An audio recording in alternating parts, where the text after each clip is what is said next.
അസ്സലാമു അലൈക്കും വറഹ്മത്തുള്ളാഹി വബറകാതുഹു. മുഅ്മിനീങ്ങൾ, ഏതൊരു മനുഷ്യനിക്കും രണ്ട് രീതിയിലുള്ള ജീവിതമുണ്ട്. ഒന്ന് രഹസ്യ ജീവിതം, മറ്റൊന്ന് പരസ്യ ജീവിതം.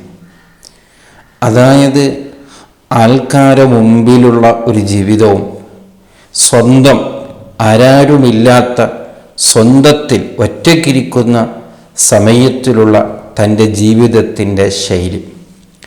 പലപ്പോഴും നമ്മൾ നന്നാക്കാൻ നോക്കുന്നത്, ഭംഗിയാക്കാൻ നോക്കുന്നത് നമ്മുടെ പരസ്യ ജീവിതമാണ്. ആൾക്കാരുടെയിൽ പലപ്പോഴും നമ്മുടെ പരസ്യ ജീവിതം പലപ്പോഴും ഏകദേശം എല്ലാവരും നല്ല ഭംഗിയാണ്, അത് നല്ല ഉഷാറാണ്, എല്ലാവരും പലപ്പോഴും നമ്മളെക്കുറിച്ചിട്ട് നല്ലവന് എന്ന് വിചാരിച്ചു പോവുകയാണ്. അതേ സമയത്ത് നമ്മുടെ രഹസ്യ ജീവിതം അതിലേക്കൊന്ന് എത്തി നോക്കിയാൽ വല്ലാത്ത മോശപ്പെട്ട, ആരോടും പറയാൻ പറ്റാത്ത രീതിയിലുള്ള പല സ്വഭാവങ്ങളൊക്കെ നമ്മുടെ ജീവിതത്തിൽ വരികയാണ്. അതൊന്ന് ശരിപ്പെടുത്താൻ, അതൊന്ന് റാഹത്താക്കാൻ, അതൊന്ന് ഭംഗിയാക്കാൻ ആ ഭാഗം തന്നെ നാം ചിന്തിക്കുന്നില്ല. അത് വലിയ ഖേദകരമായ ഒരു വിഷയമാണ്. അല്ലാഹുവിൻ്റെ അടുക്കൽ വേണ്ടത് നമ്മുടെ രഹസ്യ ജീവിതമാണ്. അപ്പോഴേ നമ്മുടെ പരസ്യ ജീവിതത്തിനിക്ക് വിലയുണ്ടാവുകയുള്ളൂ എന്നത് ഗൗരവത്തോടു കൂടെ കാണണം. ബഹുമാനപ്പെട്ട ഇബ്നു ഉഅയ്ന റളിയല്ലാഹു അൻഹു ഇതുമായി ബന്ധപ്പെട്ട് പറയുന്നൊരു ഉപദേശം വളരെ ഗൗരവമേറിയതാണ്. ബഹുമാനപ്പെട്ടവർ പറയുന്നു, ഇദാ വാഫഖ്ത സരീറത അൽ അലാനിയത ഫദാലിക്കൽ അദ്ലു. മൂന്ന് രീതിയിലുണ്ട് ഒരാളുടെ പരസ്യ ജീവിതം, രഹസ്യ ജീവിതം. അതിൽ ഒന്ന്, ഒരാളുടെ പരസ്യ ജീവിതം രഹസ്യ ജീവിതം ഒരുപോലെയായാൽ ഫദാലിക്കൽ അദ്ലു, അതൊരു നീതിയാണ്. അങ്ങനെയാണ് ഏകദേശം ഒരു ചെറിയ നിരക്കെങ്കിലും ആകേണ്ടത്. പരസ്യ ജീവിതം എങ്ങനെയാണോ അതുപോലെയാണ് അദ്ദേഹം രഹസ്യ ജീവിതത്തിലും.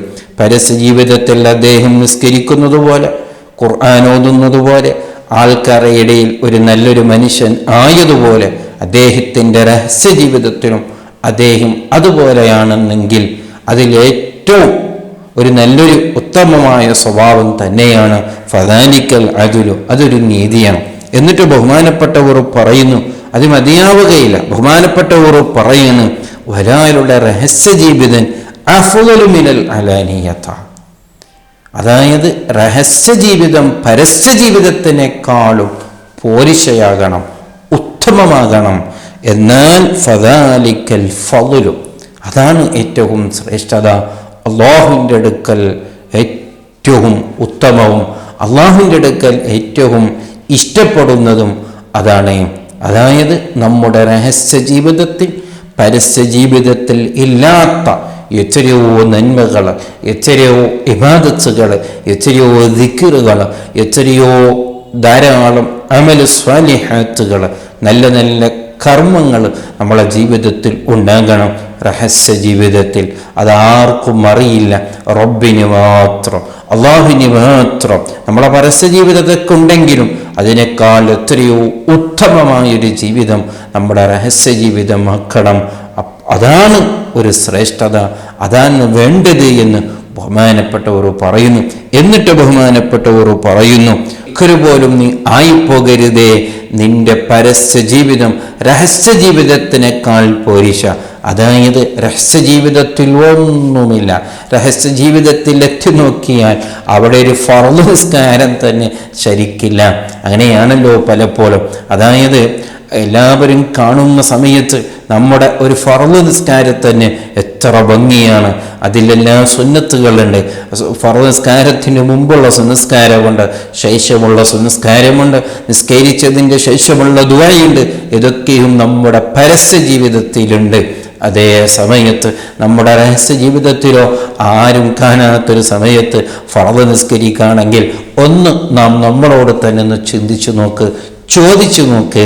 അതെ, അന്നത്തെ ആ നിസ്കാരത്തിനിക്ക് അന്ന് പങ്കുണ്ടാവില്ല, അന്നത്തെ ആ നിസ്കാരത്തിനിക്ക് ഇഖാമത്തുണ്ടാവില്ല, അന്നത്തെ ആ ഫർദ് നിസ്കാരത്തിനിക്ക് വജ്ജഹത്തുണ്ടാവില്ല, അതേപോലെ തന്നെ അന്നത്തെ ഫർദ് നിസ്കാരത്തിൻ്റെ ശേഷം ദുആ ഉണ്ടാവില്ല, ദിക്റുണ്ടാവില്ല, ഒന്നും ഉണ്ടാവില്ല. ഇതല്ലേ പലപ്പോഴും നമ്മൾ ചെയ്യുന്നത്. അതുമാത്രമല്ല, രഹസ്യ ജീവിതത്തിൽ നമ്മളെക്കുറിച്ച് ഒരാൾ പോലും അങ്ങനെ വിചാരിച്ചിട്ടുണ്ടാവില്ല. അത്രമാത്രം മോശപ്പെട്ട എത്രയോ സ്വഭാവങ്ങൾ, എത്രയോ ദുസ്വഭാവങ്ങൾ നമ്മുടെ ജീവിതത്തിൽ, രഹസ്യ ജീവിതത്തിൽ വന്നു പോകുന്നുണ്ട്. അതിന് തൊട്ട് നാം കാക്കണേ. അത് വലിയൊരു അക്രമമാണെന്ന് ബഹുമാനപ്പെട്ട ഇബ്നു ഉഅയ്ന റളിയല്ലാഹു അൻഹു നമ്മളോട് പഠിപ്പിക്കുകയാണ്. അപ്പോൾ 3 രീതിയിലാണ് ഒരാളുടെ രഹസ്യ ജീവിതം, പരസ്യ ജീവിതം എന്ന് ബഹുമാനപ്പെട്ടവർ നമ്മെ സൂചിപ്പിച്ചത്. ഏറ്റവും ചുരുങ്ങിയത് രഹസ്യ ജീവിതം പോലെ തന്നെ, നമ്മുടെ പരസ്യ ജീവിതം പോലെ തന്നെ രഹസ്യ ജീവിതം ആകാൻ നോക്കണം. സാധിക്കുന്നുണ്ടെങ്കിൽ ഏറ്റവും നല്ലത്, അല്ലാഹുവിൻ്റെ അടുക്കൽ ഇഷ്ടമുള്ളത്, അതേ നമ്മുടെ പരസ്യ ജീവിതത്തിനേക്കാൾ എത്രയോ ഭംഗി, എത്രയോ ഉത്തമം നമ്മുടെ രഹസ്യ ജീവിതം ആക്കാൻ നോക്കണം. ഒരിക്കലുപോലും നമ്മുടെ പരസ്യ ജീവിതം മാത്രം ഉത്തമാകുന്നൊരു അവസ്ഥ, അങ്ങനൊരു ജീവിതം നമുക്കുണ്ടായിപ്പോകരുത് എന്ന് ബഹുമാനപ്പെട്ടവർ നമ്മെ സൂചിപ്പിക്കുകയാണ്. വളരെ ഗൗരവത്തോടു കൂടെ കാണുക, ഒന്ന് നമ്മളോട് തന്നെ ചോദിക്കുക, എൻ്റെ ഏത് ജീവിതമാണ്, രഹസ്യ ജീവിതമാണോ പരസ്യ ജീവിതമാണോ ഉത്തമമെന്ന് നാം നമ്മളോട് തന്നെ ചോദിച്ച് അത് തിരുത്താൻ നോക്കുക. അല്ലാഹു സുബ്ഹാനഹു വ തആല തൗഫീഖ് നൽകുമാറാവട്ടെ. അസ്സലാമു അലൈക്കും വറഹ്മത്തുള്ളാഹി വബറകാതുഹു.